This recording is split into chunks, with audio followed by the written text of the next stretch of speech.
Good evening, everyone. How is everybody doing? Doing great, Doc. Great. So appreciate everybody's time.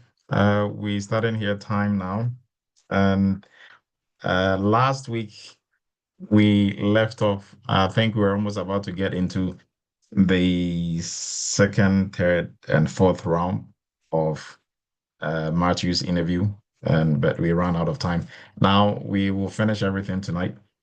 So kindly stay to the end. We are going to run through a bit faster this week. So you are all very much welcome. We will start time now. Now, if this is your first time joining us, this is Eretmis Cyber Chat. We do this every Friday night, 7 p.m. Eastern. And like I always say, you can be anywhere else, but you chose to be here to share in the knowledge with us. And somebody put in the chat, Happy Friday. Happy Friday to everyone. We are starting time now. Now, tonight, we are going to resume from where we ended last week. We are continuing our discussion on security, network governance, engineer role, the interview questions that Matthew had. And I think this is a good something for your toolbox, right? Whether you're already in the industry or you are trying to get into the industry, there's always something that you can learn from this, right? So let's jump in. Now, as usual, we will look briefly at our cyber chat, cyber news, and then we are going to run through. Now, this is brought to you by Eretmis Academy. We are a cybersecurity institute based out of New York, and I'm going to be your pilot with everybody as co-pilot because everybody will be contributing in answering these questions. I'm Dr. Emmanuel Edu. I'm a former United States Army captain, the CEO, the CEO of Eretmis Inc. and the founder of Eretmis Academy, former professor at University of Maryland Global Campus and CTC. And we are here to help everybody grow in the security space, to share knowledge, to learn from each other. And so that is why we do this every Friday night. So CompTIA, we are authorized partners of CompTIA. And what that means is that we have a 20% discount that we afford to everyone who's looking to sit for any of the CompTIA certification exams. Now, if you are looking to get a voucher with the 20% discount, kindly let us know. We will let you know exactly how to go about it, right? So, and then also for folks who've written certifications and you're looking to renew, you can do it two ways: resit for the exam or use what we call CEUs or CPEs, and simply is demonstrating that you are continuously learning. So we call it continuing educational points, and you can use that to renew. So in the chat, you can put in there hashtag Team Live and take a screenshot of that. You can use that to count every 45 minutes of this count as one continuing educational points that you can use to renew your certification, right? So if you stay till the end and you get two points for tonight, and depending on whichever certification you want to renew, they will demand a certain number of uh, points for you to be able to renew. We have a WhatsApp group for cyber chats. It's going to be posted here shortly. And then also our YouTube channel, we are transmitting live on YouTube. So you can join us on YouTube if you're unable to join us on Zoom. And also, we encourage you to subscribe to our YouTube channel, help it grow, share with friends and family who are interested in cybersecurity, even if not for a career move, but also to learn to protect themselves in the security space, right? Or in the cyberspace.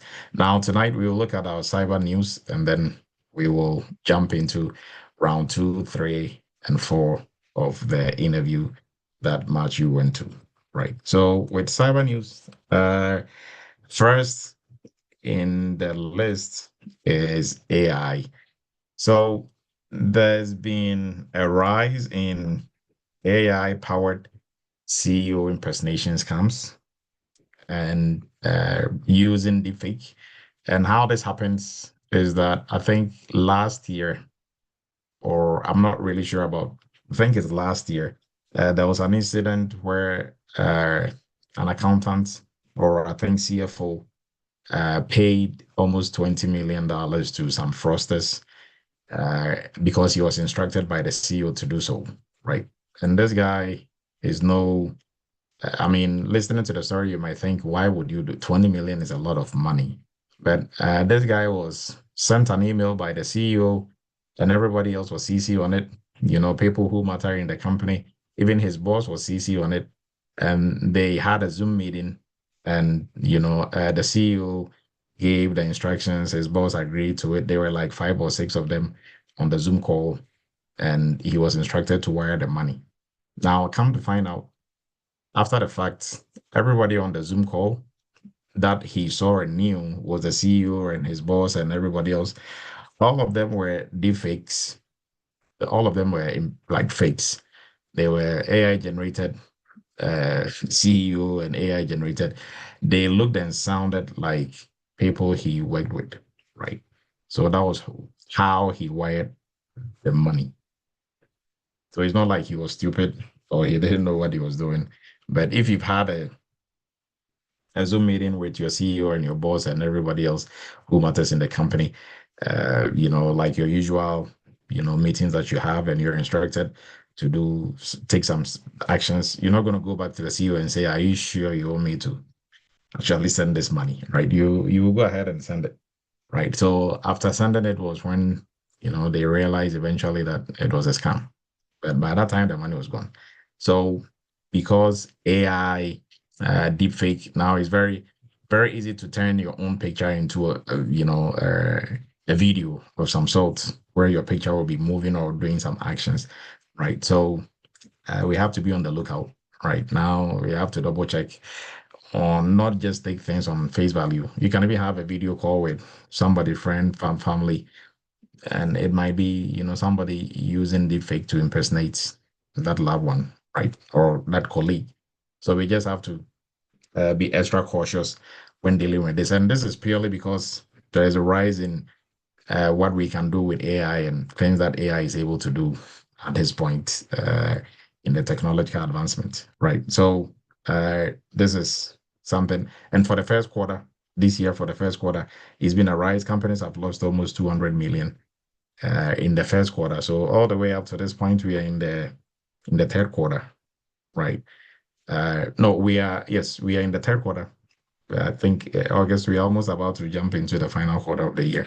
So I think the number probably has tripled or quadrupled since then. So we just have to be on the lookout. Now, Apple is also in the news.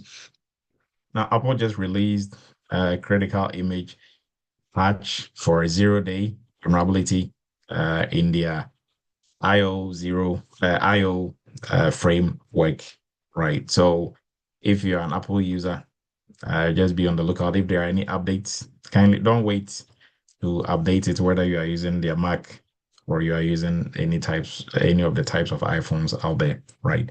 Now we've discussed 0-day vulnerabilities in the past, so I think everybody knows what a 0-day is. So we're not really going to go too much into 0 days and what they mean. So with that, we are going to jump into our discussion tonight. There is a lot, so we will start a little bit early, but we go through. So Climb, uh, our latest partner when it comes to funding any of our training courses. So if you're looking to fund any of our training courses, they make it affordable for you, right? So look into Climb. Now for our list of courses that we offer, AI governance. If you are looking to specialize now, we've just realized deepfake is causing a lot of trouble. Now, in organizations, they need AI specialist who is not going to be doing the programming part of AI, but managing the risks associated with the use of AI. And that is what this program is going to make out of you, right? So AI governance specialist, and this is gradually becoming one of or part of our role as cybersecurity professionals. So if you are in the security industry already looking to grow, this is a path that you can add to your toolbox. Now, for all security professionals, we also encourage you to look into cloud security. So you should be able to know how to move in the cloud. And this program is very hands-on. You are going to do a lot of work in AWS, Azure, and Google Cloud is vendor neutral. So we cut across the different types of so the different big service providers, cloud service providers. So this program also, if you are looking to polish up in the security space, we encourage you to look into this also as well. And then for folks who are looking to start from scratch, become a cybersecurity professional, the best course out there is our cybersecurity entry level course, which takes you from wherever you are. We build your foundation in cybersecurity, and then you also get to work on some real world projects. So once you're done, you just don't know the theory of cybersecurity, but you've done a lot of projects as well. So you are ready for the job market, and you should be able to function effectively as a security professional in different roles, right? And for folks who are already in the industry or in IT space for a while, looking to specialize in one of the arguably the lucrative niches in the cybersecurity space, PCI DSS, our payment security compliance program, we encourage you to look into it. Is one of the very few paths in cybersecurity that is going to make you multiple six figures in one role, right? And for anyone or for folks who've gone through some different training elsewhere, but you really like the hands-on, you've not actually worked on any projects in the security space. And working on projects is not just using tools to do scans.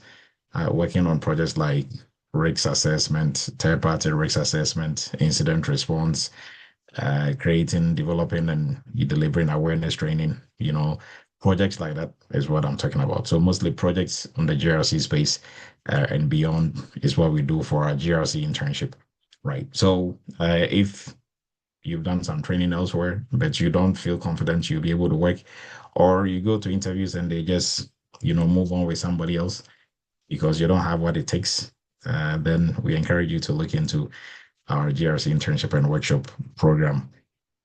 And with that, we are going to be jumping into our discussion for tonight. So our WhatsApp group will be posted. The YouTube channel, we are transmitting live. We encourage you to join our YouTube channel and grow. Everything that we've done in Cyber Chats up to this point is posted on my YouTube channel, right? So now we know Matt started this journey from a non-IT background, and now he's making, almost multiple six figures. And last week we looked at the technical screening part. That was a little bit technical because it's technical.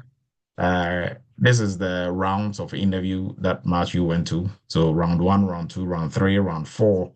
And we are going to be looking at round 2 briefly, and then we'll jump into 3 and 4 to wrap up for tonight, right? So for round 1, we kind of took a little bit time to go through last week because it was a bit extensive, right? So we will jump straight into round 2. Now, round 2 was with their cybersecurity governance lead and compliance manager. Now, this was supposed to be the governance and compliance interview, right? So, I think we briefly touched on some of these on round 2. Now, the focus for the round 2 interview was on your knowledge and working experience in governance frameworks, risk identification, regulatory reporting, right? So these are some of the questions that were asked. Now, the first one, and the first question is, how do you incorporate NIST, ISO 27701, and CIS controls? CIS controls, I'm supposing is version 8.1, into your network governance assessment, right? I think we briefly touched on some of these, but we are going to start, from scratch. Now, like we discussed last week, always ask yourself why this question or what is the end goal of this question, right? Now, so that will help you to really answer this question well. Don't just jump straight at you saw NIST, and even NIST, like I said a while, like NIST itself is not a framework, is an organization, right? So I'm assuming is NIST cybersecurity framework that they are referring to, or you can ask them specifically which of the NIST frameworks are you referring to, right? You can't just say NIST because NIST has a lot of frameworks, so you can assume. But here we are going to assume probably is the NIST cybersecurity framework, right? So How do you integrate this into your network governance assessment? Right.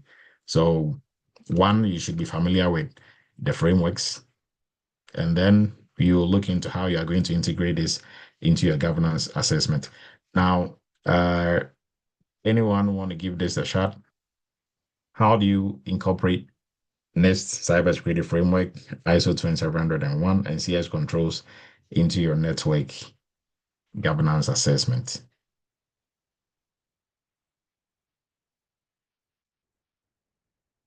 Now, before you answer that, you should also ask yourself, what is a network governance assessment? Anyone want to give that a shot? Network governance assessment.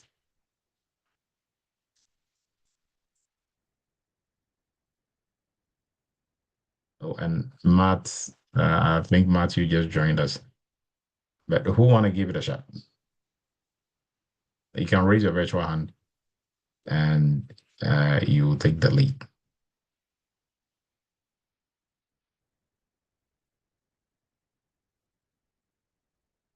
Any takers before we let Matt go?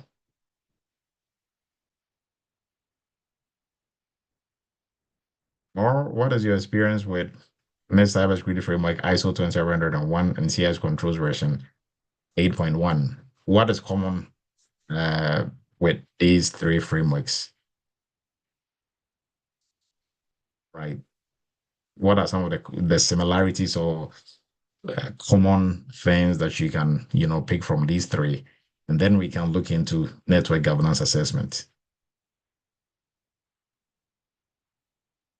Anything else, or we should just let Matt explain to us how he answered this question, right? Is Matt still on here? I think I saw Matt come in.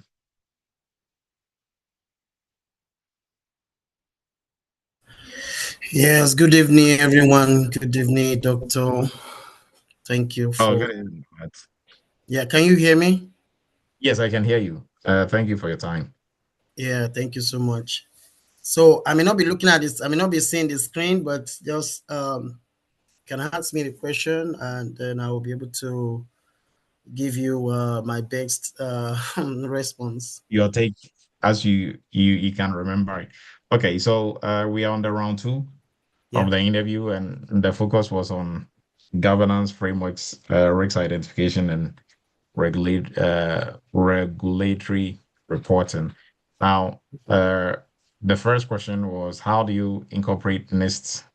And I'm assuming NIST cybersecurity framework, ISO 20701 CIS controls into your network governance assessment, right? And my first question was, one, you should know these or be familiar with these frameworks. Two, what is a network governance assessment? And then you can let us know how you answer this. Okay. Thank you, Doctor. So the first thing I did was to actually use what is called STAR to answer the question. So I created the situation, then the task, then I looked at the action that I took. Then I also explained the results to them. So I said in the first situation, so I said in my roles as a cybersecurity network governance engineer, I was responsible for ensuring that our network governance aligned with major cybersecurity frameworks like NICS 853 and also ISO 27001, and also we did ICS controls. So my task is actually to assess our network security pictures and also map our controls to this framework. Then to ensure compliance for both the internal standard and regulatory requirement. Then I started telling them the action that I took. Number one, I said, I started by mapping our existing network security controls, such as the firewall rules, network segmentations, and access management to the requirements in next 853 and also ISO 2700 and CIS control version 8.1. Then the next thing I told them was that I perform a gap analysis to identify where our current control meets and also exit or fall short of the framework requirements. Then I also told them that I make sure that there is policy alignment. So I review and also update network security policies to ensure they address the common requirements such as the access control, monitoring, incident response, and also change management. Then I document evidence of those compliance, such as the firewall rules reviews, then change approval. Then I'll look at the risk assessments. Then I also prepare for both internal and external audits. Just that's what is called audit readiness. So then I told them that I use my findings from audit and assessment to drive remediations efforts and also improve our network governance process. So the results that I told them, I remember that I told them that we are able to achieve consistent compliance with regulatory and industrial standard. Then I was able to reduce policy exceptions and also improve network segmentations. Then I streamlined audit processes and improved reports for executive and regulatory needs. Then all these three network actually emphasize on the security risk assessment, risk management and assessment, then also assessment control, access control, continuous monitoring and incident response. Then I told them finally that by aligning all this network governance assessment with these frameworks, I ensure that our security pictures is strong, is auditable, and then meet both business and regulatory expectations. Okay. Uh, Thank you, Matt. And anybody else has any question on this specific question, or you have some contributions on this one before we move on to the next one?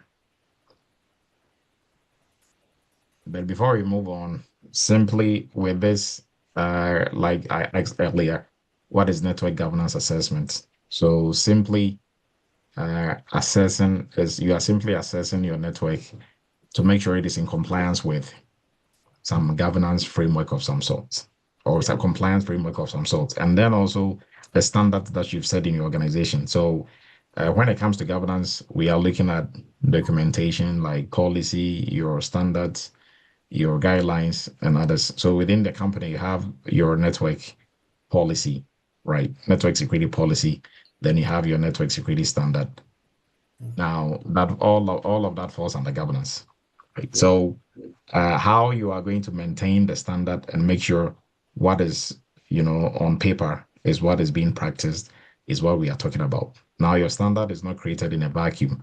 It's created based on best practices like these controls, CIS controls, and these frameworks, CIS controls, ISO 20701, and the rest. So you are simply how you integrate or how you are going to incorporate these into your network governance assessment is this is what you're going to be using to, some parts of this are integrated in your, network security policies and standards already, right? So when it comes to the governance side, all that you are going to do is you can simply conduct an internal assessment or internal audit on your network. And by doing that, you are actually, conducting, you are helping to ensure network governance assessment is also done, right? So maybe if you're a bit confused, that's how you are going to integrate or blend, what they are looking for, right? So thank you, Matt, on that. Now let's go to question 2. So tell us about the time you contributed to an audit. What documentation and controls did you manage? So simply, what has been your experience in an assessment or in an audit? right? And like Matt rightly said, these questions, you just don't jump into answering them. There has to be a situation, there has to be a tax, there has to be an action that was taken, there has to be a result. That is what they are looking for, right? So, anybody wants to give this a shot. Now, this is also to tell you, going into these interviews, you have to go in with your situations already prepped, ready to go, right? Because you cannot be, on your feet coming up with scenarios. And these scenarios, you might have experienced them during internship and workshop and other situations, but you have to prep them. They should be ready to go. So during interviews, you are just going to just grab from any of these that you can remember. So how did you answer this one, Matt? And if anyone has any, contribution to this one, you can also chime in as well. So how did you go about this, Matt? Yeah, so the first thing I did during before the interview is to look at the job description and also get myself ready for the interview. So in the job description, they do have audits and also documentation of audits. And so I'm already aware that they're going to ask me something related to anything audit and documentation. So I told them that for my situation, I remember I told them that as a part of a team preparing for an internal, audit, I focused on the network security controls and compliance with frameworks like NICS and also ISO 2700. So I told them my responsibility. I've learned over during my doing different interview that I should not be telling them what my team did. I should tell them what I my role in that particular, you know, um, scenario. So I told them that my responsibility is to ensure our firewall configurations, network segmentation, and also access control were properly documented and aligned with both internal policies and also external standard. So my action was actually to collect and review firewall because firewall rule sets and also change management logs and access control list to ensure they match our documentation policy and standard.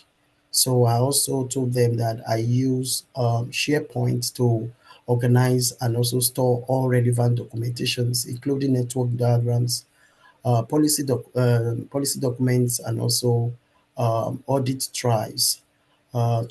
So, and I also told them that I map each controls from least privilege to segmentations to monitoring to or specific requirements in NICS or ISO, and also in CIS controls. Then I told them that I coordinated with application and also security teams to gather evidence of compliance, such as screenshots, logs, and approval records. Then I participated in meeting with auditors to explain our controls and remediations actions and how our documents support compliance.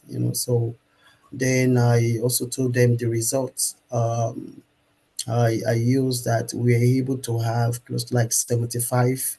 I also used some percentage just to boost my points. But I said we successfully had 75 percent pass audits with minimum findings. Then I told them that this actually improve our documentation processes and making future audits more efficient. Then I also told them that we identify and also remediate several minor gaps and strengthen our overall security postures. Then I also told them that we receive positive feedback from auditors that came into the internal, also the external, for clarification and also competency of our documentations. So finally, I also explained to them that this experience actually helped me to ensure that our network governance are both effective and auditable, supporting ongoing compliance and risk management.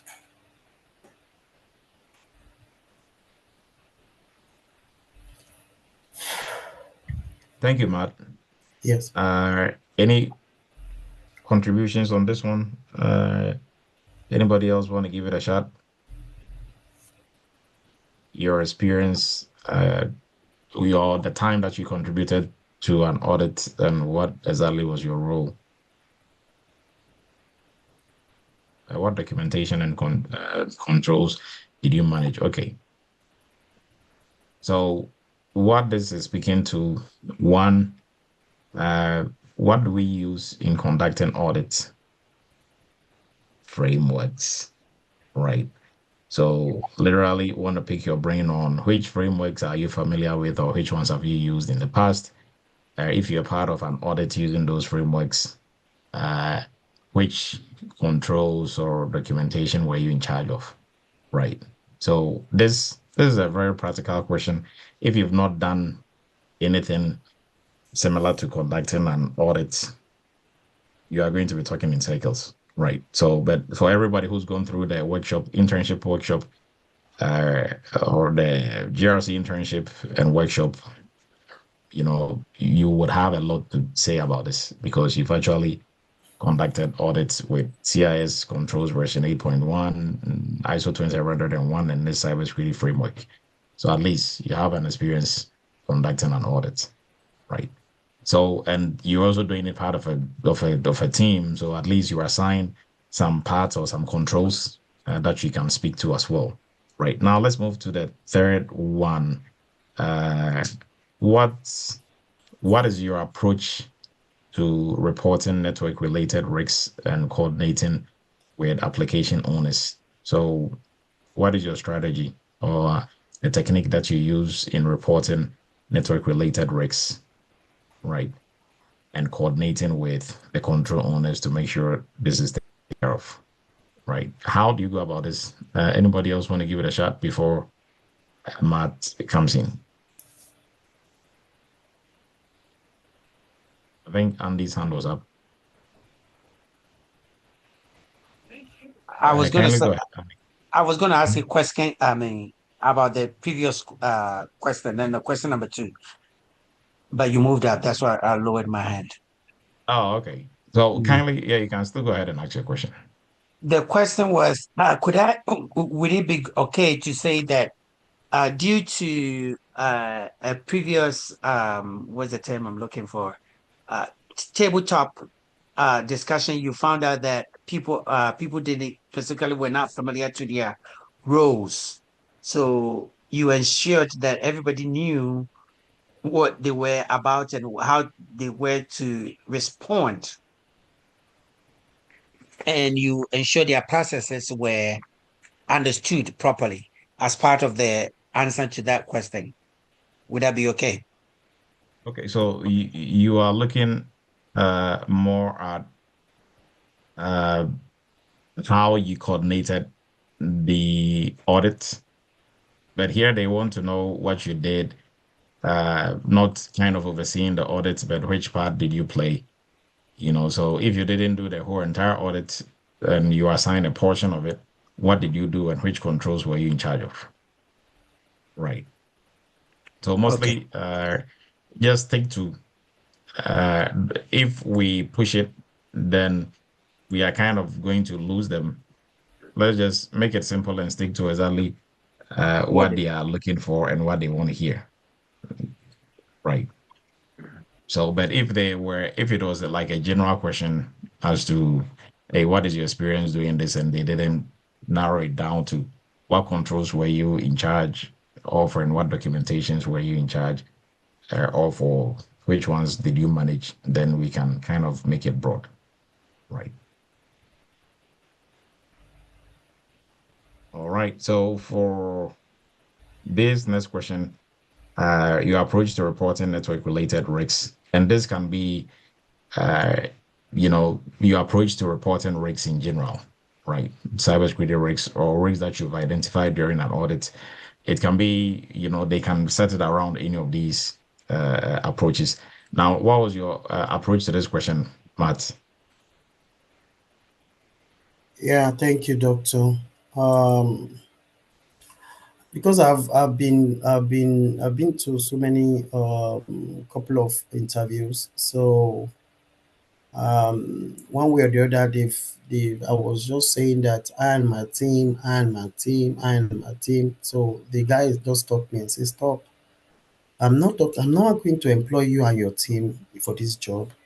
I'm going to employ you. So can you tell me what you did? What was your role?" So learning from the past interviews, then I started talking about what I did. So even though I understood other people's role, I was able to put myself in other people's roles. And then I said, that is what I did. I did all that. So for this question, my approach, I will say that the scenario will be that, or the situation will be during my firewall governance review at my previous job.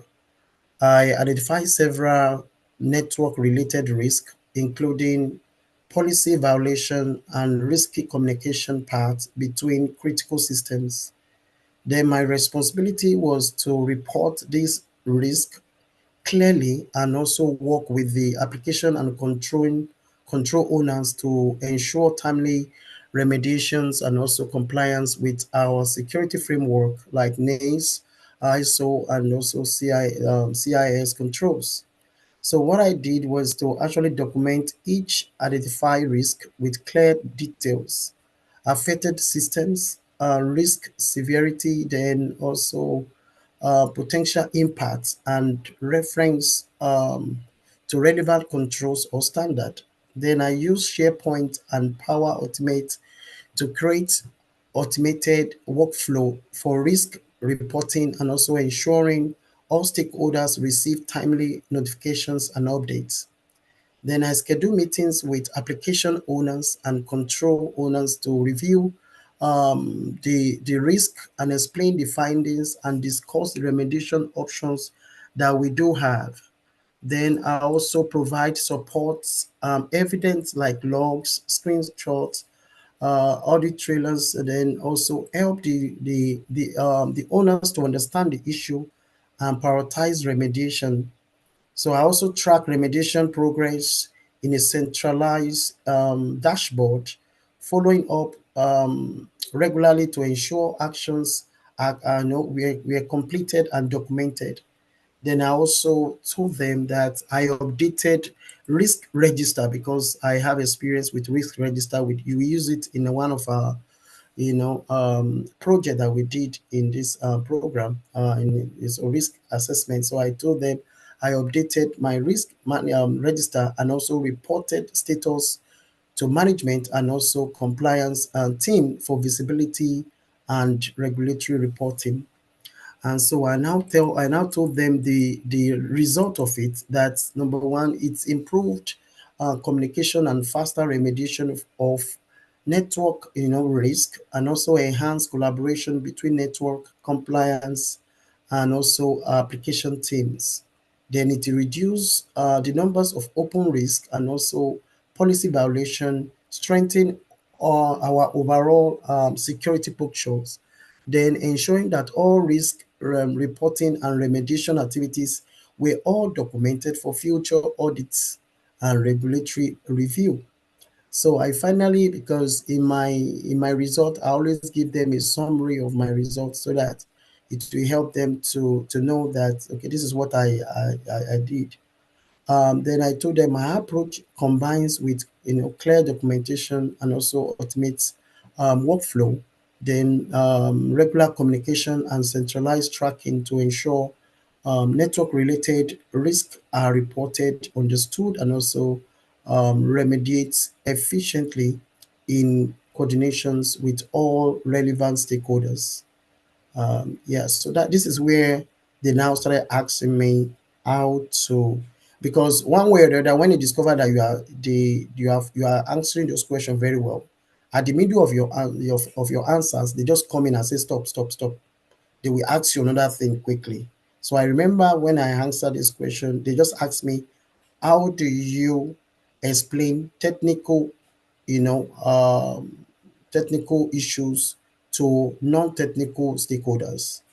That was the follow-up questions I can still remember. So I just told them I make sure that I make it very life related, because I remember doctor always, in all our projects, anytime we are meeting on Saturdays, he always give us a real life, examples by telling us this. There was a time he talked about kitchen, that actually stick with me. So I started using real life experience, telling them I don't have to use technical jargons. They laughed. I said I don't have to use technical jargons in explaining to stakeholders. There are no technicals because I will be speaking to the air. So I told them that I started using something like, okay, you open the door, you go into your door, you have your key, then when you have your key, you have three pairs of keys. Then you give it to some to your spouse, and some to from your children that are above 18 years old. So they all have access to the house. So they now smile. I said, okay, that's a very good one. So I use a very real life experience, and also simple English for them to actually understand. Thank you.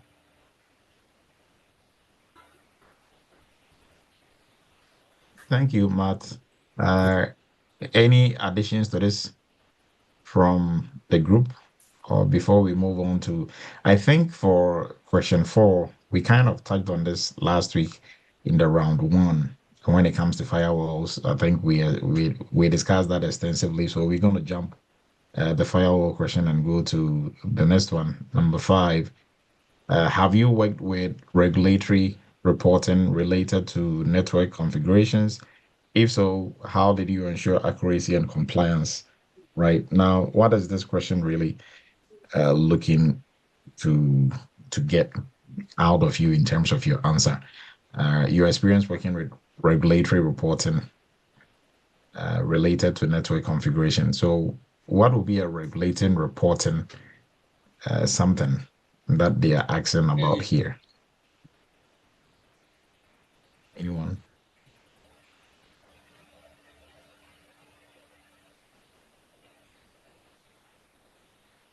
What comes to mind if you're just looking at this question?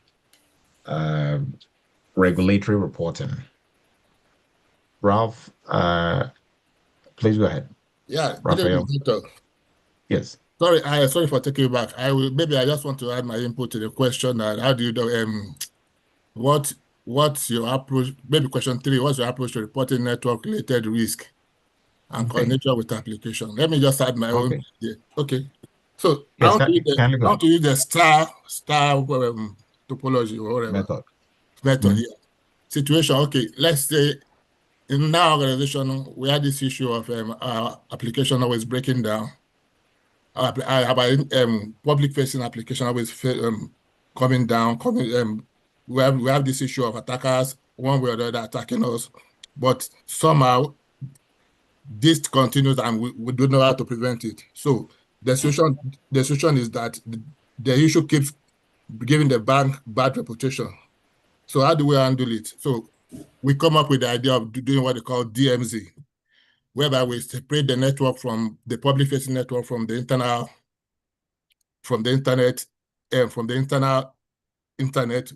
network.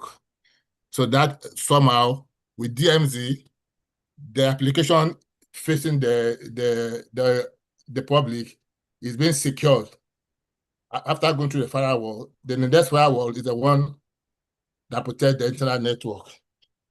That is the action, and that has resulted to a lot of has prevented continuous breakdown of the application. The application now runs at a good optimum and good productivity of from 50 to 70 on 80%, because when the application goes down now, it doesn't affect the internal network and bring down the bounce application. So that's the way I will have said I'll put it. Thank you. Okay. Yes. Yeah. Thank you for that addition. So for 5, Matt, if you can kindly let us know, how did you go about this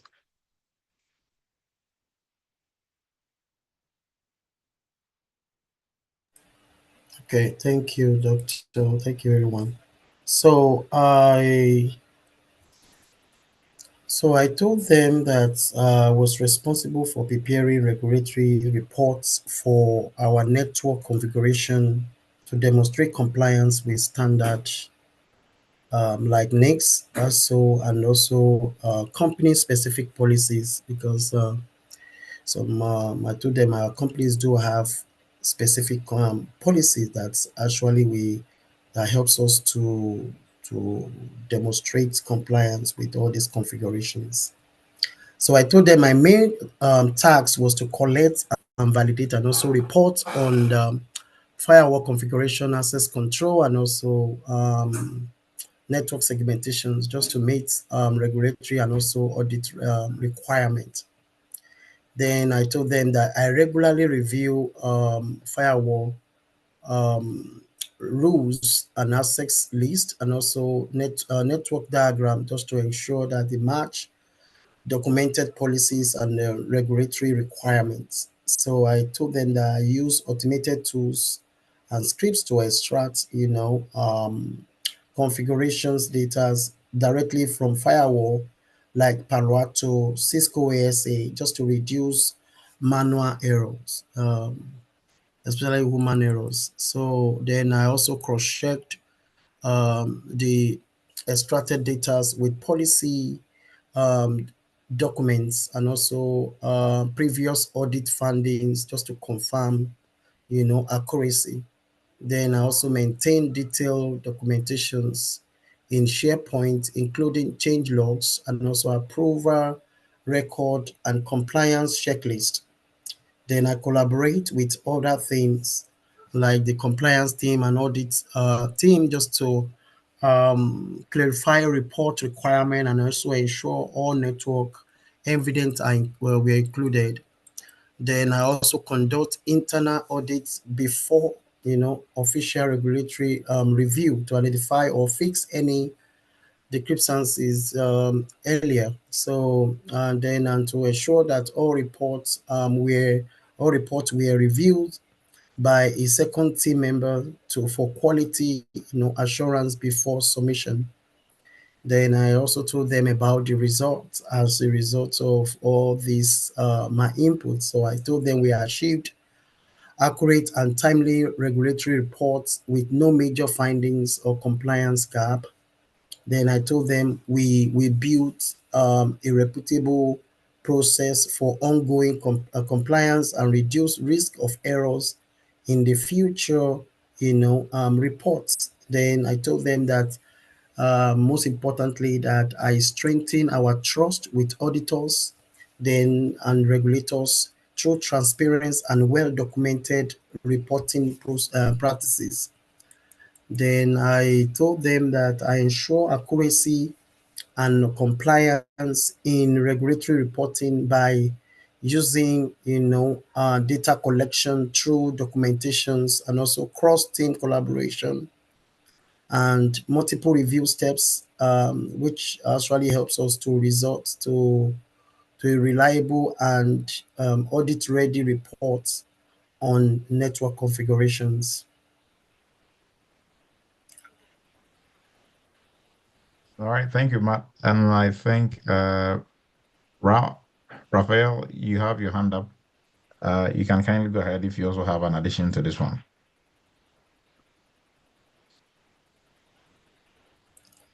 And you can also ask me questions. So. Yes, and you can ask. You can also probe more into Matt's answer and how he came up with his answers as well. Right. Yeah. Now, if there are no additions to this, so anytime you see regulatory reporting, it just goes back to your frameworks, right?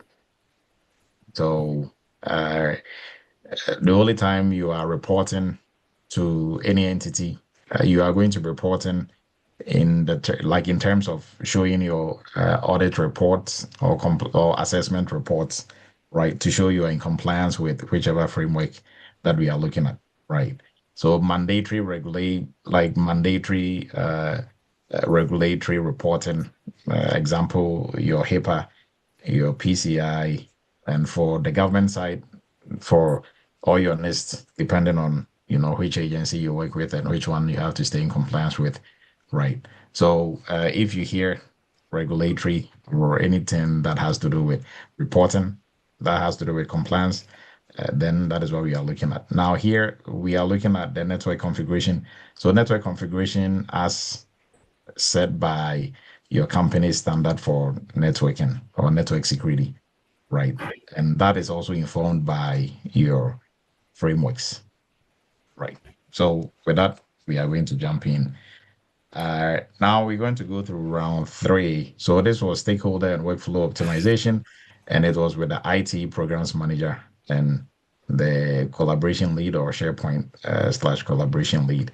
So what questions are we looking at here? Now the focus here is for workflow automation, documentation, management using SharePoint or similar tools. So the first one is describe how you've used SharePoint to enhance workflow and compliance tracking. So let's say if you've never used SharePoint here, how do you go about answering this question? Right. If you've, and I don't think SharePoint, this is going to catch you off guard if you're going to this interview because this might be in the job description in one way or the other. Right. Yes. So you should have at least done some research and look it up if you've never even used it.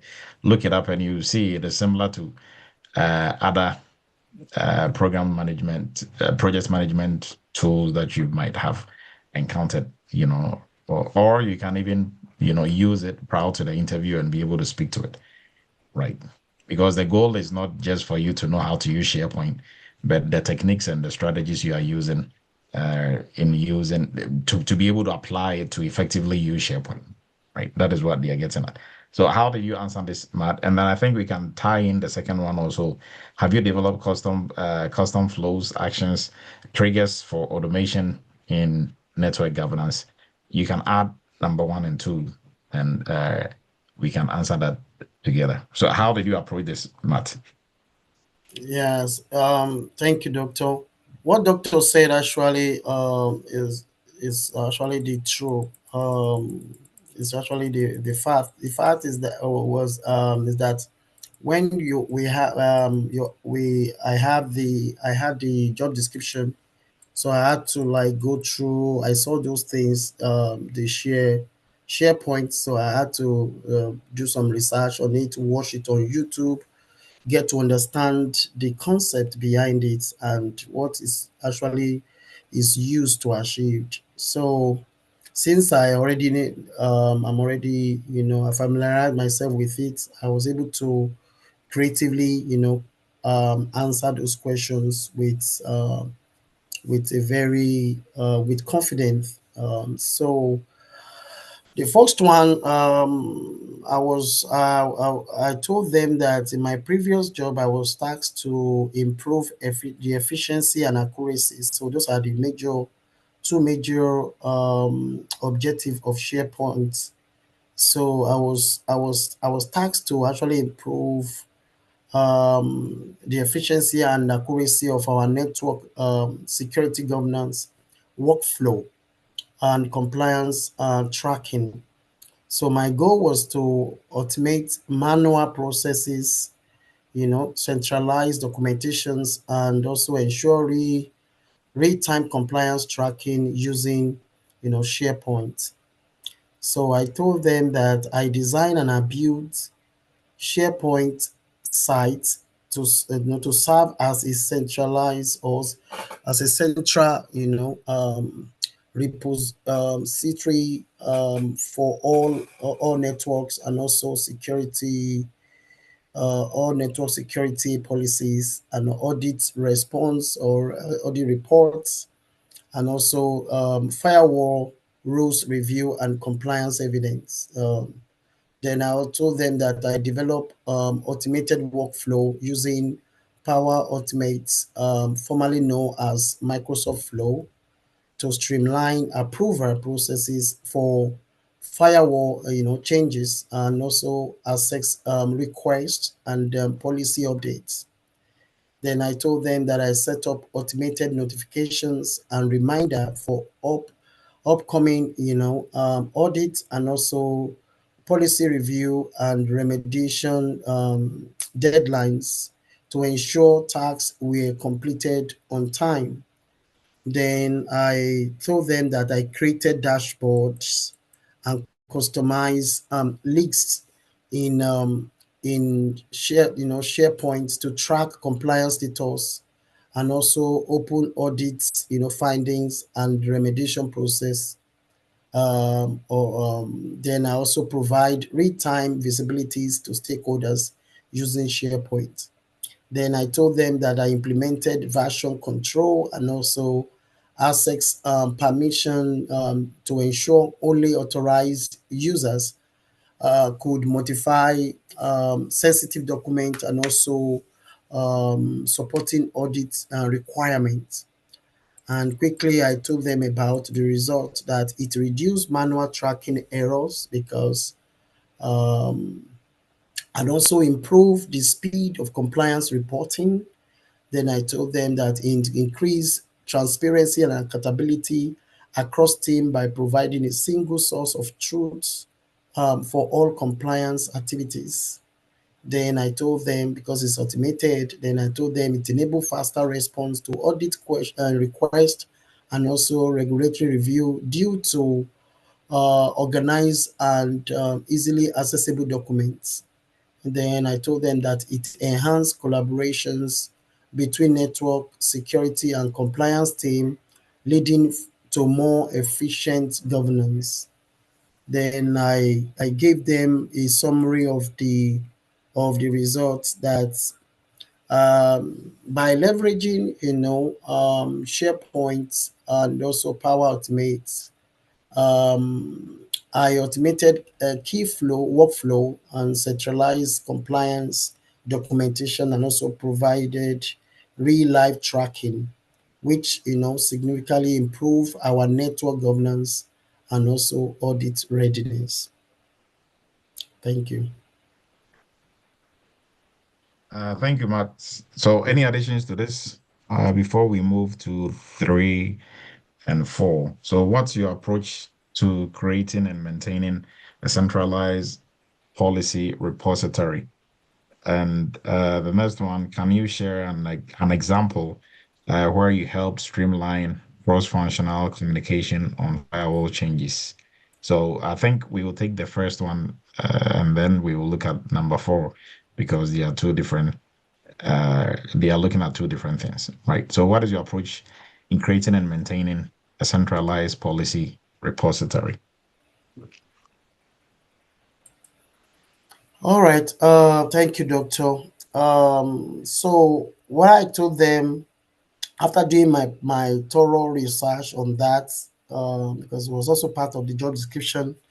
So I told them that in my previous role, I noticed that network security policies and related documents were scattered across different locations, making it hard to actually ensure consistency and quick access during audits.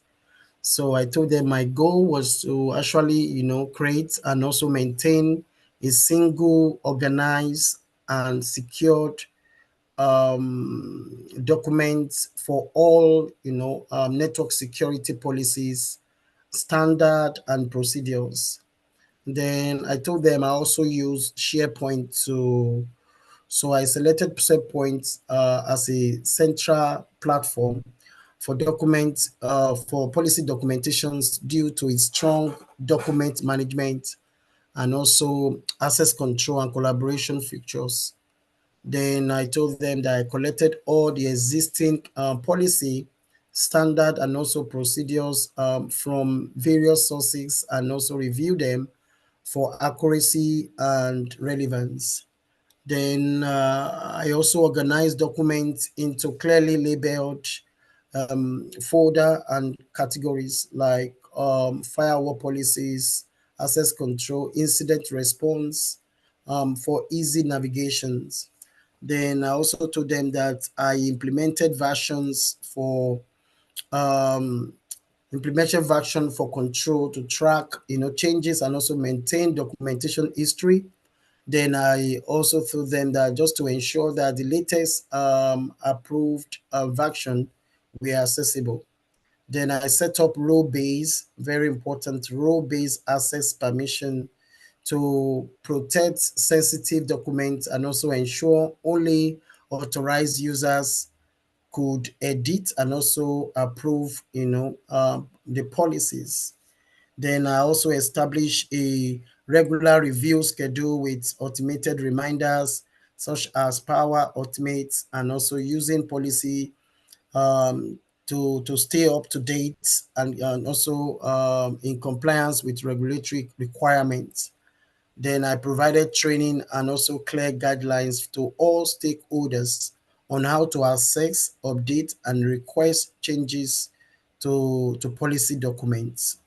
Then I also told them that this approach actually improve accessibility and consistency on of all our network security policy and also reduce time spent searching for documents during audit and compliance review. Then I told them that it enhance policy governance and also ensure all documents were tracked and properly approved. Then I told them that it's actually it supported all the culture, a culture of compliance and also accountability across the organization. So my approach, in summary, about the whole scenario was, my approach is actually to use the SharePoint to centralize, organize, secure, and maintain all policy documents with clear, processes for updating, and also making sure that they are accessible and regularly review to ensure ongoing compliance and efficiency. So that's. Okay, Matt. Thank you for your answer. Raphael, please go ahead, and then I have a question for Matt.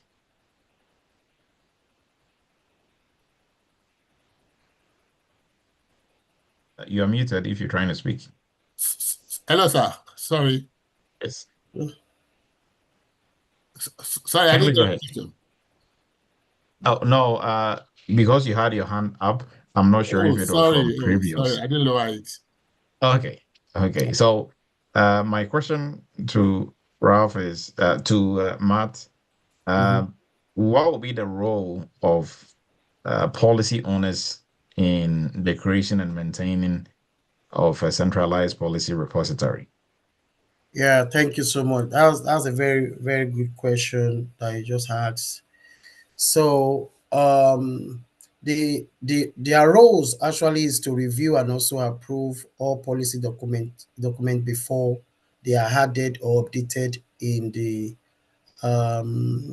repository. So, and also to ensure that each policies is accurate and up to date and aligned with the regulatory and also organization requirements. So another role that they do play is that they act as the main point of contact for question and clarifications about their assigned policies. They also participate in regular policy review, updates, and also provide subject matters experts. Another role that they do play is that they coordinate with other stakeholders to address overlap or gaps between different policies. They also authorize changes and also track version history to maintain documents and also document integrity and also compliance. They also support training and also communicate effort just to make sure that all users understand and follow the latest policy.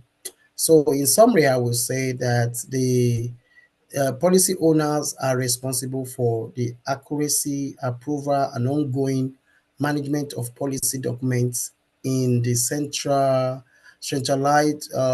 repository, just to ensure that compliance and clear communication across the organization. Okay. Thank you, Matt. Now, we will look at, I think the answer for 3, you kind of touched on 5. How do you ensure accessibility and version control of policy documentation across teams? I think you kind of mentioned, kind of touched on that, but if you want to still touch on 5 more, and then we will look at 4 and then move forward. So, any takes on number 5? I think you mentioned that during your submission for number 3. Yes, one way or the other, these questions they are inter. I don't know how to put it, but they are inter each other. That's what I was just saying. Yeah, they run into So each other. yeah, they roll into each other. So one way or the other, they just try to pull your leg during the interview. Maybe you will say something out of point. So the question is, how do I ensure accessibility and version control policy documentation across teams? So I will say that what I told them was that I store all policy documents in a centralized SharePoint site, making them easily accessible to all authorized team members from any location. I think this actually I got this from whenever we are doing our projects. So I do share my Google Drive with sharing the documents and the slide to every member of the team anytime when we were doing this. So I got this from there. Then I organized documents with a clear folder structures and also naming conventions for quick navigations.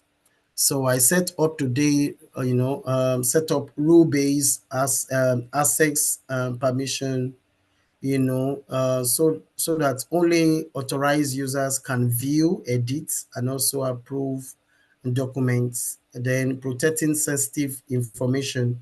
Then I also enable SharePoint version control features to automatically track every change, because when anybody make any change, there's a place, it is documented by the site, and keeping a full history of document edits, and also allow rollback from previous versions if needed.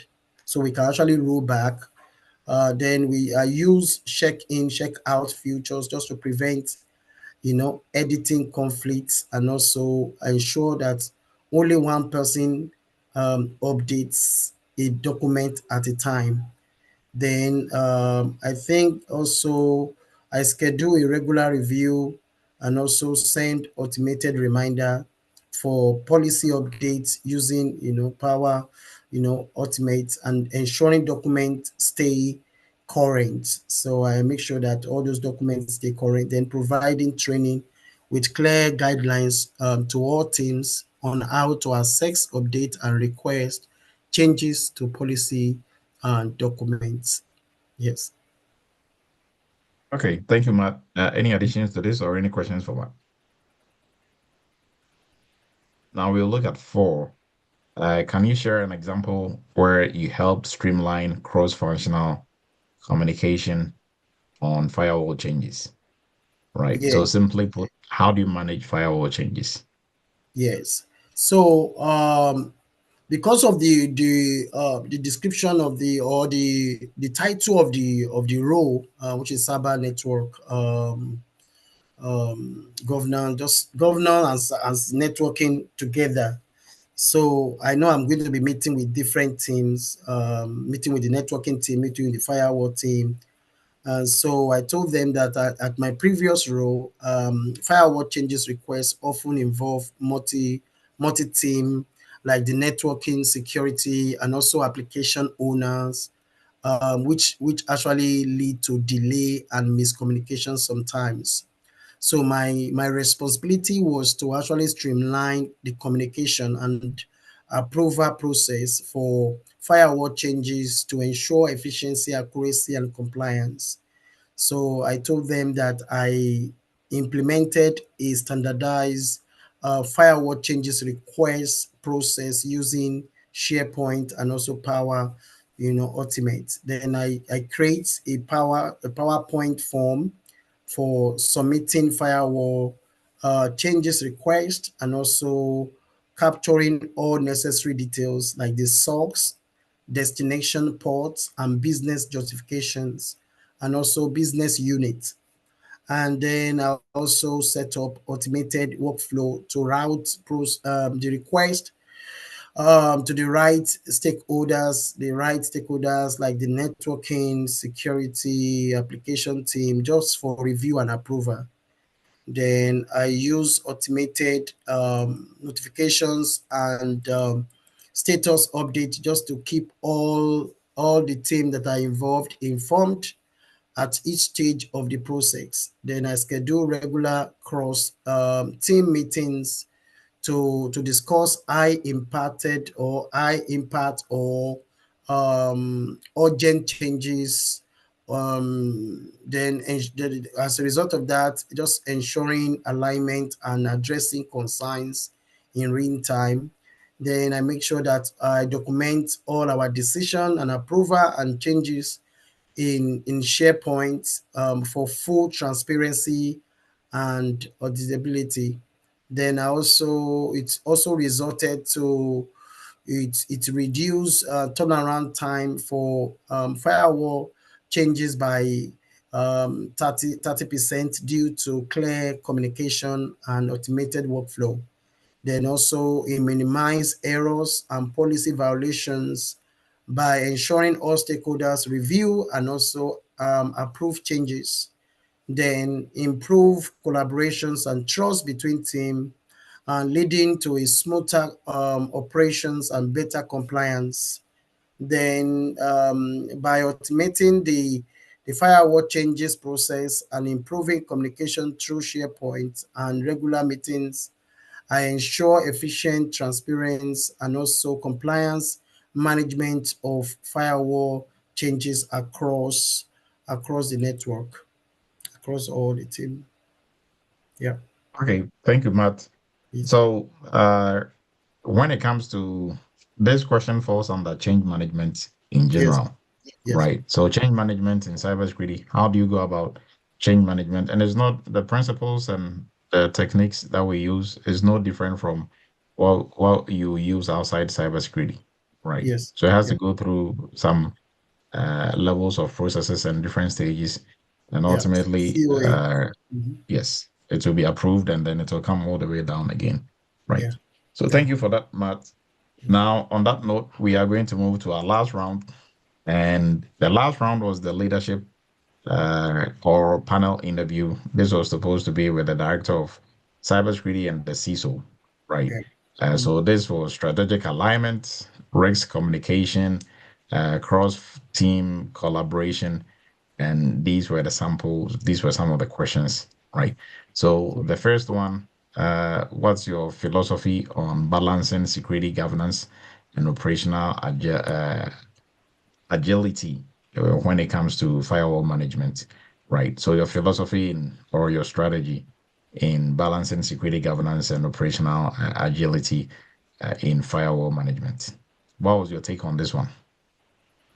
Yeah, so they actually told me that the fourth round will be a behavioral and situational interview, but they came up with a very strong um, technical question. Maybe it's a technical question, I don't know, but they just went ahead and asked me my strategy for balancing security, governance, and operational, agility in firewall management. Of course, so the title of the role actually, gave them the right to actually ask me this question. So I told them that number one, I always prioritize protecting the organization assets and data by enforcing strong firewall rules, regular audit and strict access control, just to ensure all changes are reviewed for risk and compliance with standard like NIST, ISO. Then I also make sure I told them that in the area of governance, I maintain a very clear documented policy and procedure firewall chain, firewall management, and also use and centralize documentations and automated workflow just to ensure transparency and accountability and compliance with the regulatory requirements. Then I told them in the area of the operational, agility, I make sure that my design processes that allow for quick control changes when needed by the business, using automations like SharePoint to speed up approval and communication while maintaining oversight and documentations. Then to be able to now balance it, balance three of them, that is where they are actually looking at me and said, I say, okay, let's tell us about the balance approach. So I told them they're collaborating closely with business, IT, and security team to understand their need and also their risk. So I use risk-based decision making to allow justify exemptions and urgent changes, but always document and also review them. So I continue review and improve processes to remove, bottleneck without, sacrificing security or compliance. Then I also told them that one of the balance approach that I use is to educate the teams on the importance of both security and agility, so that everyone will understand the reason behind control and the need for flexibility. So I told them that my strategy is to enforce strong security and governance through clear policies and automations, while enabling the business to move quickly by streamlining, processes and fostering cross team collaborations, just to ensure that we stay secured, compliance, and responsive to business need. Okay. Any additions to this, or anybody with a different strategy or philosophy on balancing security governance and operational agility? Now, what are we really referring to when they are asking about security governance and operational agility? Uh, what is the two? Who can explain security governance and operational agility? And we'll see how you can balance the two. I know Matt just spoke about all of it and his perspective on how he's going to balance the two. But what is your take on what security governance exactly? What exactly are we Give referring me a to? minute. I'm coming. Yes. And anybody else aside Matt?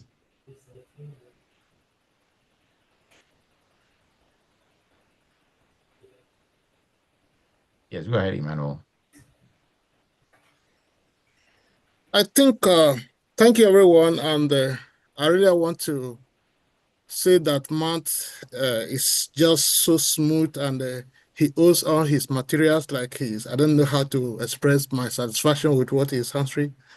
But looking at it from the operation, security governance and operational agility, I think is one trying to understand how the policies, internal policies and regulations in terms of governance align with the actual operations of the company, what they are doing. Does it align with what the policy says? And what is the rate of adapting to changes when there is need for it?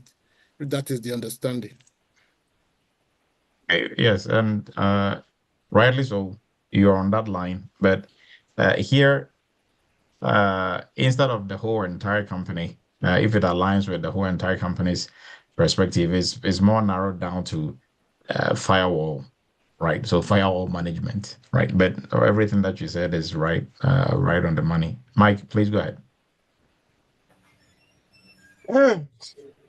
Yeah, thank you, Dr. Eddie. So, my understanding of this is that whatever activity that is I'm engaging in as a professional, I would, as a governance professional, to ensure that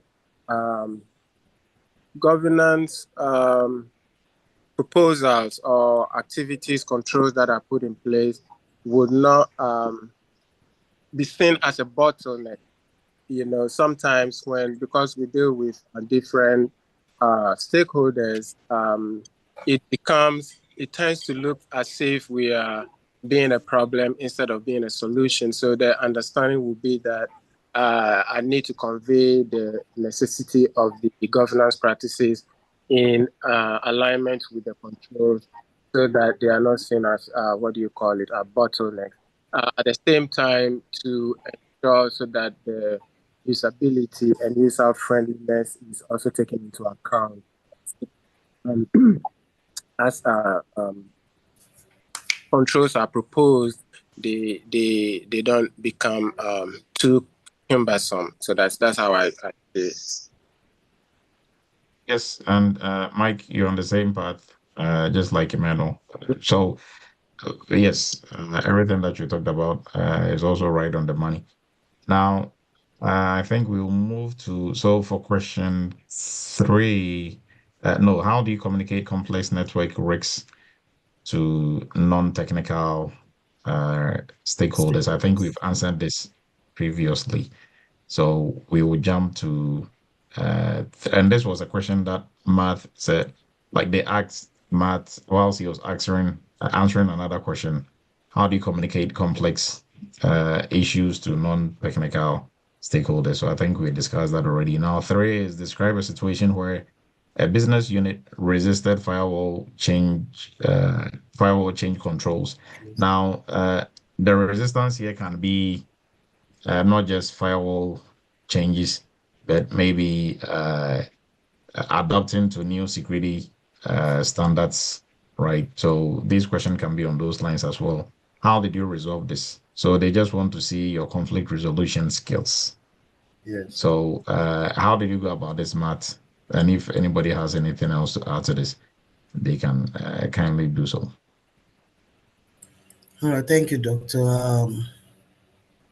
So I told them that in my previous job, a business unit resistance or resistant was no, let me see.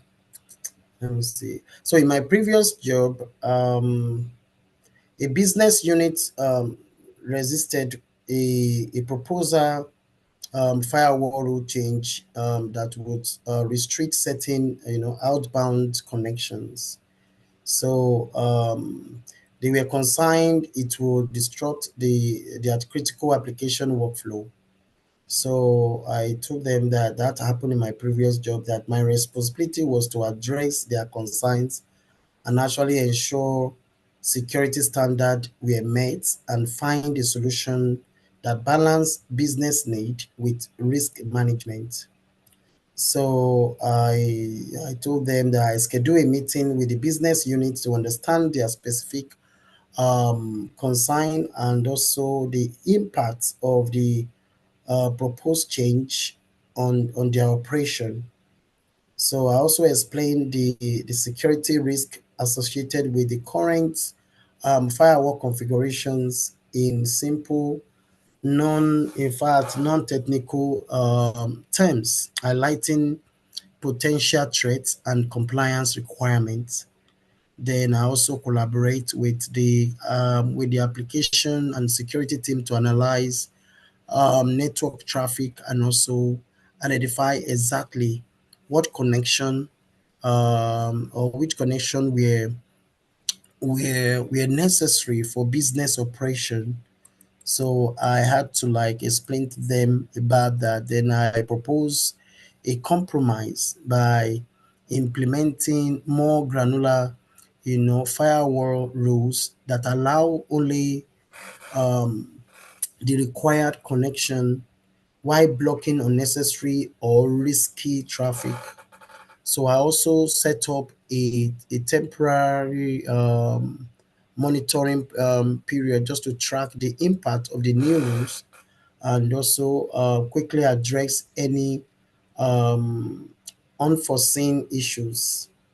Then I also provide a clear documentation and regular updates to the business units, ensuring transparency and also be able to build trust between the team and also the stakeholders.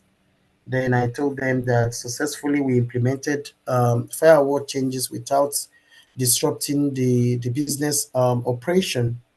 Then we reduce security risk and improve compliance with internal standard. Then we also strengthen our relationship with the business unit by showing flexibility and also clear communication and also willingness to collaborate on solutions. Then I ended up with by telling them that I actively listening to both of them and also clearly explain the risk and also work together just to tailor a solution. Then I was able to resolve the resistance to firewall changes and also achieve both security and also business goals. Thank you, Matt. And I think there are some hands up. Yes. Raphael, is your hand up, or this was also from previous? Yeah, We're sorry. trying to break into chat. I don't. I have a question for Matthew. Yes, go Sorry ahead. to say. Yeah, Matthew. Yes. When you were being asked this question, were you just sitting down or just a face-to-face question? As in, they were asking you direct, and you were just giving them this response. Yes. In Okay. fact, yes. So are you talking about virtual or in person? Is that what you're talking Yeah, is about? it virtual or in person? Yeah. Oh, everything is virtual. Everything. I didn't go in person. Okay. Okay. Yeah, because they are not. The headquarters is not in Georgia. Okay. Because the way you're answering it is as if you cannot demonstrate to them what you mean. I have never had a, how will I put it, interview experience for the past 25 years. The Okay. first time I did interview was in 1999, and I All got right. a job. So all this new format of interview, I don't really have it. But when I presented a lot of presentation at work and at school, so Yes. I do more practical. As in, when I want to present the project, I go to the blackboard and I do all the by design for you, so that I will carry you along. It will be like Okay. I'm teaching you. Yes. So Yeah, let me come in here. okay. Now I've done a couple of interviews. So you begin to learn through interviews. So the more the precise you are in answering those questions, the better. If you try to explain more and more, you are creating more questions from your answers, and you don't want to do that. You want to close them up Okay. in the sense that you don't want them to start.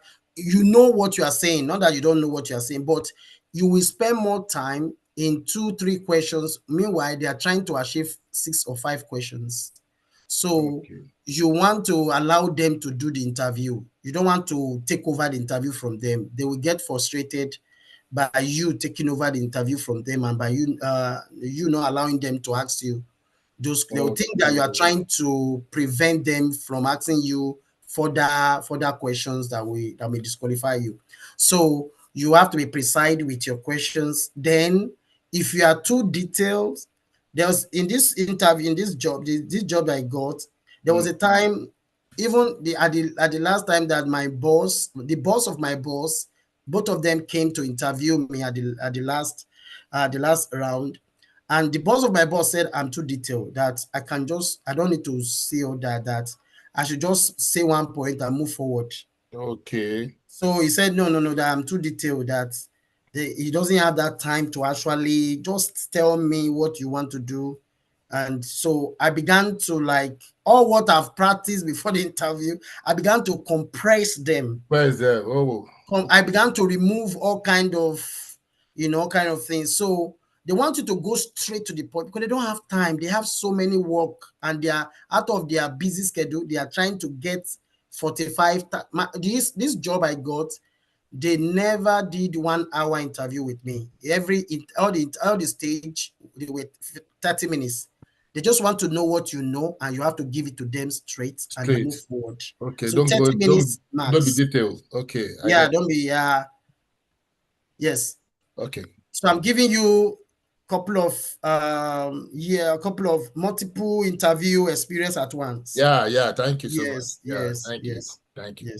Be precise, be straightforward.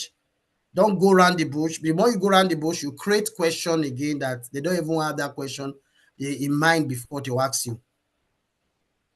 Yes. Thank you so much. You're welcome, sir. All right. Thank you, Matt, and for that question, Emmanuel. So we will move on to okay, so we'll move on to question 5, then maybe probably come to 4. So for 5, where do you see opportunities for automation or AI to enhance firewall governance? Yeah, so thank you, Doctor. I can confidently say this because this is one of the reasons why they said they are looking for a fresh head with fresh energy to come in, because they want to implement automations. So presently I've resumed work. So what they are now teaching us is the manual aspect, and which is very, very long. And I'm so sorry, in quote, is boring. It's so long that we have to copy here, look at, they showed us where to get those information from while making sure. So we do approve, we reject. And so this is what we do. When they want to, there's a configuration they want to do on the firewall, we have to put in the ticket for us to approve that configuration. And for us to approve that configuration, we must make sure they are in alignment with the frameworks, they are in alignment with the company policy. And that's what I've been doing throughout this week. And I started receiving ticket the second day. So that was how fast the guy just looked at that and said, this guy is so smart. He knows this. And so the second day.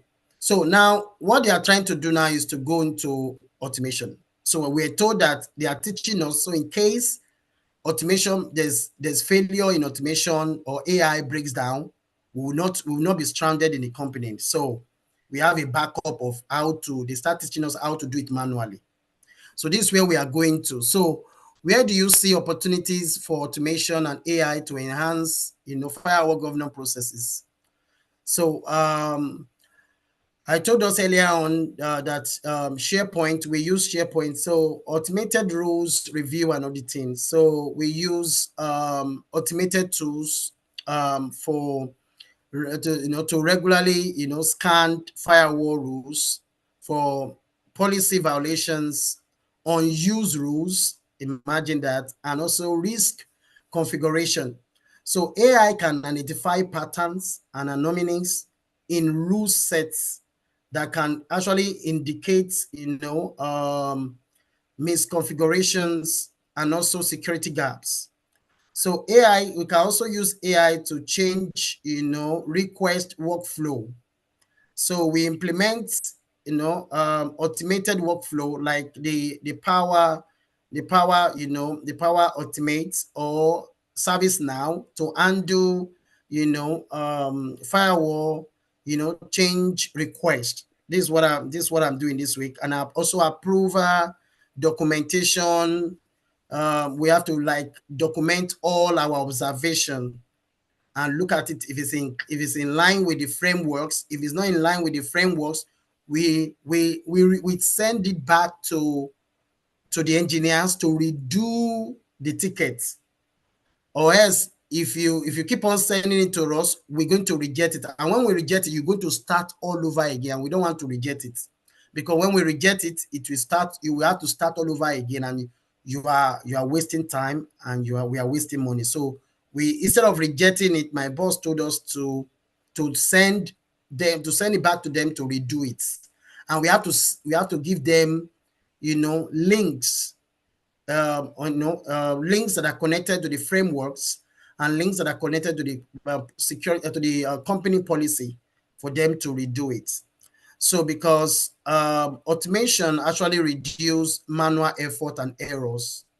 So we've seen all human errors that AI and automation is coming to help us to save time, save money, and be more accurate and be more efficient. So integrating AI-driven security analysis like Splunk or CM's platform, it will help us to monitor firewall logs in real time and also detect suspicious activities and trigger automated responses or alerts.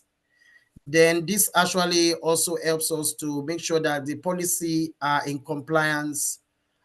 So we use automation to continuously check firewall configurations against internal standard like the NIST, ISO, that's what I just said, and regulatory requirements, generating compliance report automatically. So what automation does, it will go through it and tell us there's a tool that we use. I don't want to say it here, but there's a tool that we use. It can give us the risk analysis of what you are telling us to approve. So before we even dive deep into that thing, there's a tool we use just to scan what you have sent to us, and once it has some discrepancies, then we just send it back to you. We don't even spend time on it. So automation and AI actually enhance it it helps us to analyze traffic patterns, recommend rules optimization such as let me say help us to look at the redundancy rule, suggesting segmentation improvement. So I would say that I told them that automation and AI can streamline, rules review, change management, compliance monitoring, and also threat detection, making firewall governance more efficient, accurate, and also responsive to any involving no evolving risk. So yeah, and this is where we are going to, but they are just teaching us how to manually do them first. Okay. Thank you, Matt. Now, any questions to Matt on this one? Okay. So sorry. Yes, kindly go ahead. Yeah, for question 3, I don't know, when you were talking, I was thinking of, I don't know, for me, I would have say we should go by implementing a test environment with the stakeholder, run the application with them in the test environment, or moreover, there's what they call digital twin technology. Now, I don't know if it's being implemented, but I know there's a research still on that. So in a test environment, you go with the stakeholders. Yeah. They will see the result of the application, the fault. If there is a handshake with the new configuration of firewall, if there's a failure, if there's any vulnerability, that will help us to know that this application will run with the change with the change of the firewall we are going to implement. That's my own view.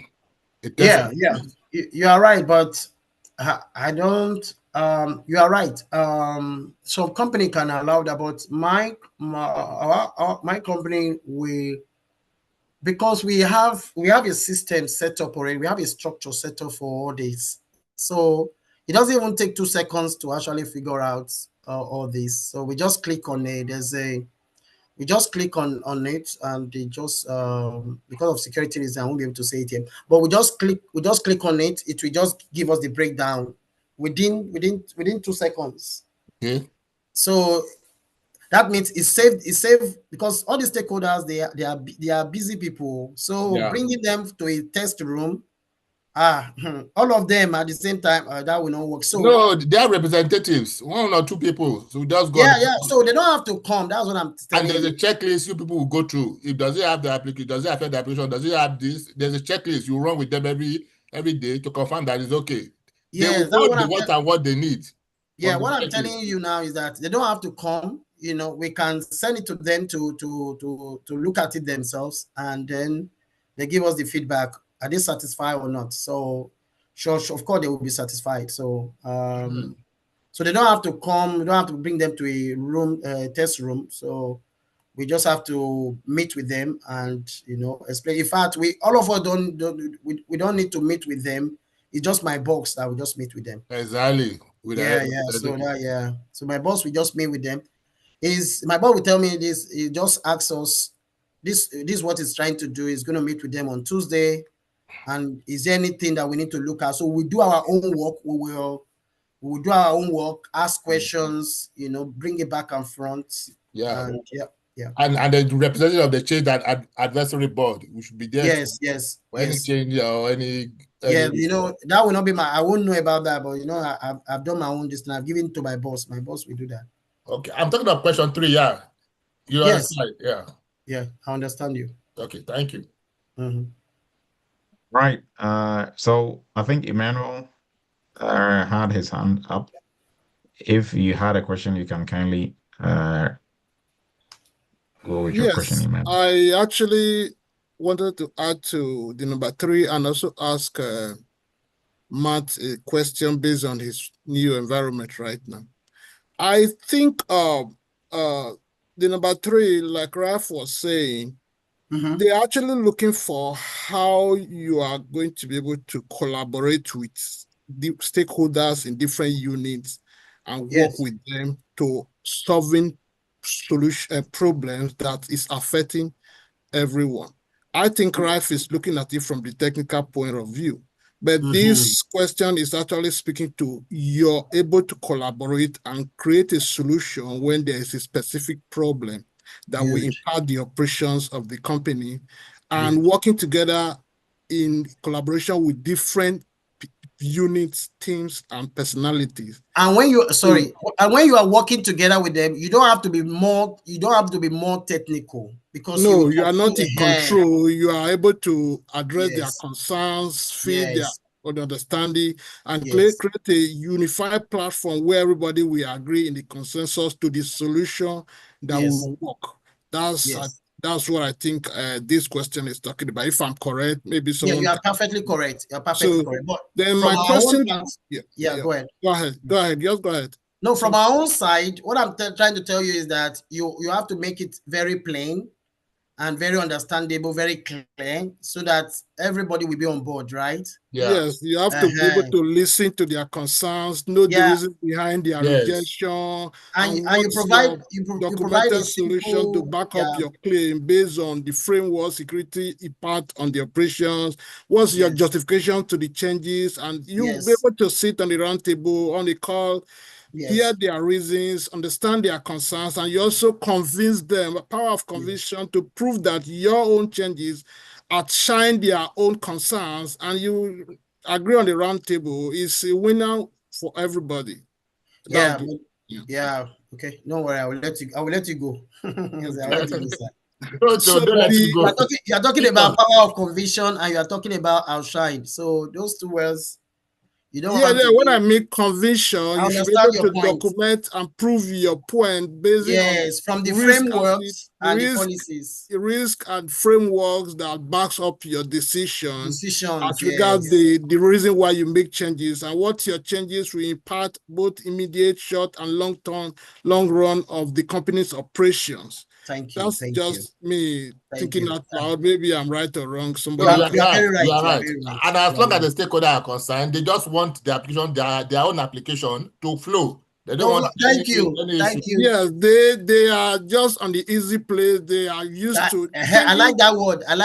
Easy. They don't want changes, and you can see the need for change, and they are comfortable doing what they are used to every day. So for you to move them from that comfort zone, you should be able to convince them to believe in your positions. Yeah, for the sake of business continuity, this should be done in a test environment results. Yes, absolutely. Yes. So part of my fears, because I've not been privileged to get in enough far, but I'm always concerned when you see I'm now asking a question, Matt, just so you listen. Okay. Yeah. Part of my concern is you being able to use research capability and self-learning, whatever you use to to answer the questions based on your experience and gap as it relates to job description. And part of my fears is, okay, you're able to answer these questions and muzzle yourself through the interviews. Meanwhile, you really don't have this experience as it is based on their environment.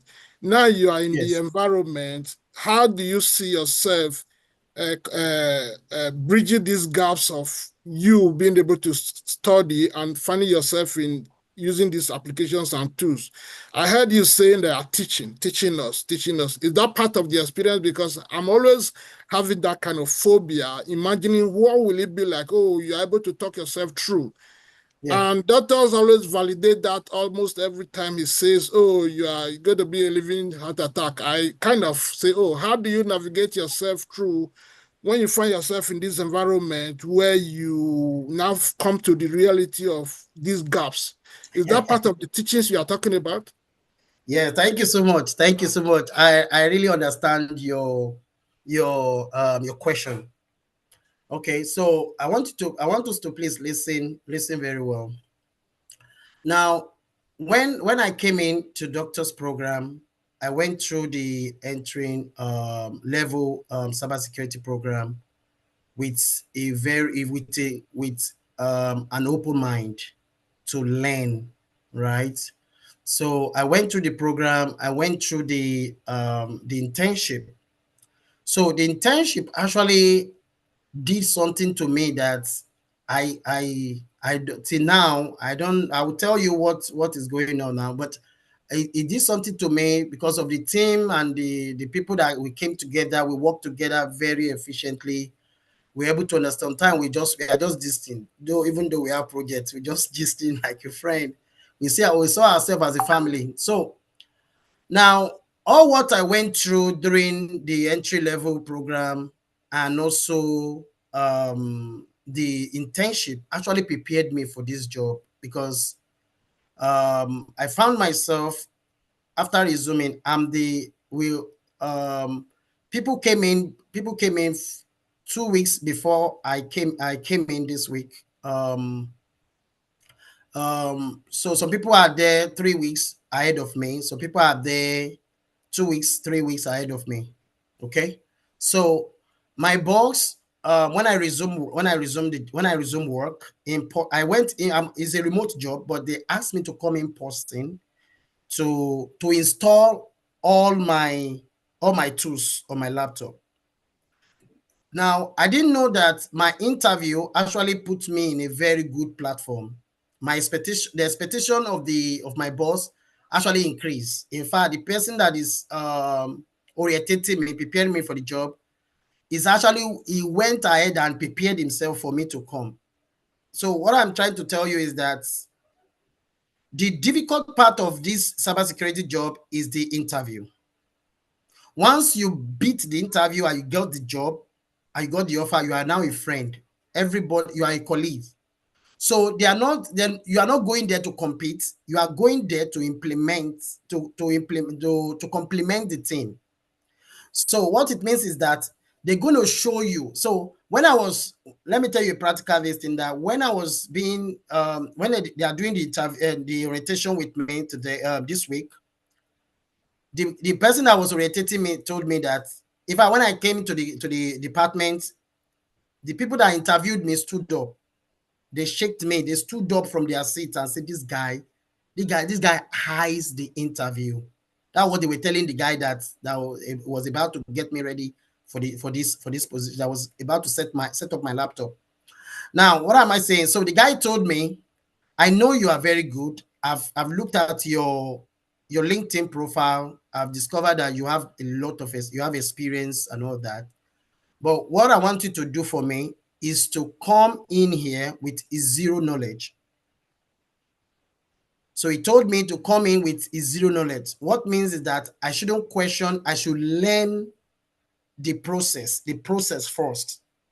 Okay. Then later on, if I think that the way they are doing it is not working, I can now introduce my own. But for now, he wants me to come with zero knowledge. I should behave as if I don't know anything, and he will take me through from one step to another. He will teach me from one, and that's what he has been doing. So now I told you I met people 2 weeks ahead of me already. They've started doing their orientation. They've moved ahead of me. So do you know what this guy did? The person that is preparing me for the job told me that I'm going to join you to the group of people that they've started 2 weeks ago, because the first day you came in, I taught you everything I taught you. You were just pam pam pam pam pam pam pam. Another thing from cybersecurity is that you must have a soft skills and you must have IT skills, just normal IT skills. You get my point? You must know where you can find.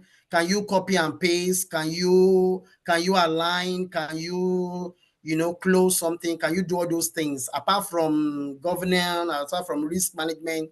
Just a normal skill. That's where some of us, we don't know how to. Can you share your Zoom? So people cannot share their screen. So people cannot even know where the chat is, on the Zoom. They don't know where the chat is. You have to tell them that is the chat. That is the chat there. So what am I saying? So the first day my laptop was set up. So I came back home. So I started working from home. And the second day I started attending to customers. It just taught me one part of the job. That one part of the job, we have multiple tickets that came in to that part of the job. So he told me to fix that part. And before you know it, he went and came back and I'm already done. It was like, what is going on, Matthew? You did done? So he checked it and discovered everything was perfectly done. He said, wow. He said, okay. Then we did a general meeting with all my boss, all of them. We used to do stand-up meetings every day. We come to work and you have to open your video. It's not going to be like everybody has to be on the video.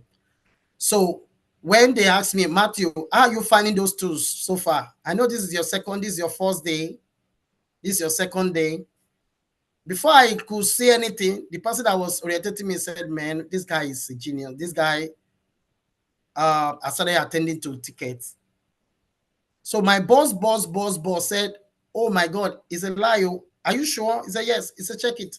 Then they started checking that meeting, started checking all the tickets I started attending to. So what it means is that you see all these things you are going through in this academy. I want you to pay attention to it 100%. It's getting you ready for you have to be, it's making sure that you are flexible. It's flexibility. You have to be dynamic. If they put you in this condition, can you survive? That is the goal. But the interview is always the gate man, and you have to beat the gate man. If you want to be the gate man, you have to get ready and prepare for the gate man. Once you pass through the gate man, everybody is your colleagues. I'm telling you, they are very friendly, very accommodating, because they never know when they will need your help. So they have to be friendly with you. Like before I know it, people started typing I didn't know that a week before I resumed, they've already started sending me email already. So when I opened my email, my account, I started receiving email from 2 weeks before resumption. So I want to beg you, please put in your best, listen to doctor. Don't come with a already know mind. Come to unlearn to relearn. If not, you will come and remain the same. So, but what will help us is that let's come with zero, as if you don't know anything. And that's what actually helped me, because I didn't have any IT background, my brother. I don't know how to say, but I didn't have any IT background. In fact, I started working as a safety manager in Amazon. So I don't have I'm into healthcare management. So I just discovered that, oh my God, I can't continue like this. My children, they need me at home. I'm too young to be going to work overnight, going to work 1 a.m. in the middle of the night and coming back, by 11 or 1, and I'll be sleeping all day. And I can't attend to my children. I can't do anything I'll just be sleeping. I said, no, I'm too young to do this. I can do something better about my life. So, yeah, so I believe I'm cleared. You are absolutely cleared. And one more time, congratulations to you, and your hard work has paid off, and we are already aligning, and I'm giving you a very big applaud. Just say you remember we have agreed when I called you one-on-one, you are my swim buddy. So we are going to. I sent you a message. I need you to go back to and get back to me, sir. All right. Thank you, Yeah. sir. Okay. Thank you. You're Thank welcome. you. Yeah. All All right. right. Thank you, doctor. Thank you, Matt. Yeah. Yes, thank you, Do I Matt, have the for privilege to ask Dr. Adu a question? One more. yes, kindly go ahead. Yes, And sir. we'll be about to wrap up. Yes. Okay. I was just I heard when Matt said we should go straight to the point. We should not say too much. We should so that we will create room for more questions, which Yes. is part of my thinking and also kind of see that. But I have some kind of misunderstanding in that line. I just Okay. wanted Doctor to, in his own experience and wealth of knowledge, to tell us how do we know when to talk much or talk less? Because sometimes you find yourself knowing a lot to say. You don't want to oversay so that you shoot yourself on the foot, or undersay so that you won't feel like you don't know it. Sometimes you don't even know whether what you are saying is intimidating the audience that is interviewing you. That can also be a disadvantage on your part, because I don't know if anybody who sees you as a threat will want to give you an open door. So I just wanted if Doctor can address that aspect so that I will be very, very comfortable in that line of confusion. All right, Emmanuel. So, yes, if you always go with the STAR method of answering your questions, you wouldn't, be running around in circles or talking too much, right? So always go with situation, task, action, results. Good. What they are looking for is situation, That's what tax was at stake, what action did you take, what was the results, right? That is the grading rubric for every interview. So if you go with that approach, then your answers are guided, yeah. right? They are guided. So you are not, talking too much. And another one, for example, for the soft skills questions, mostly if they are asking you about yourself, tell me about yourself. What is your experience? That also you should go in prepped with at least 3 lines or 4 lines, right? So tell me about yourself. I'm Emmanuel Edu, a cybersecurity professional, with this number of years of experience. And then you speak to your experience, right?